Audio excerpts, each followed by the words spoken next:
আসসালামু আলাইকুম, কি অবস্থা? সবাই কেমন আছে?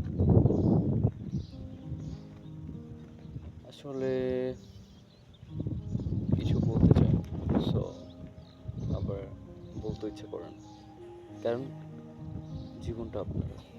আপনি যদি কখনো কারো উপর কারো উপরে আপনার জীবনের চিন্তা ভাবনা ছেড়ে দেন বা নির্ভর হয়ে পড়েন, সো এটা আপনার লাইফে কতটুকু লুজার পয়েন্ট, মানে সেটা আপনি ততক্ষণ বুঝবেন না যতক্ষণ পর্যন্ত আপনি ফিল করছেন। সো সবসময় খেয়াল রাখবেন যে যাতে কারোর উপর ডিপেন্ড হতে না হয়। আপনি আপনার জন্য বেটার কিছু চিন্তা করবেন, আপনি আপনার জন্য বেটার গোল সেট করবেন। এটা পুরোটাই আপনার ডিসিশন। সো লাইফটা আপনার।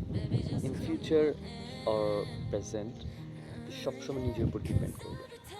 সো অন্যের উপর ডিপেন্ড করতে গিয়েছেন তো মারা গেছে। সো ভাইরা পুরো আমি অবশ্যই রিকোয়েস্ট করবো সবসময় নিজের উপর ডিপেন্ড করবেন। আদারওয়াইজ আপনার ফ্যামিলির পার্সন একদম একদম ক্লোজ হোক, সমস্যা নেই, ম্যাটার। সে আপনার লাইফে কিছু করতে পারবে না যতক্ষণ পর্যন্ত আপনি কিছু করতে চাচ্ছেন। So try to understand. ভালো থাকবেন।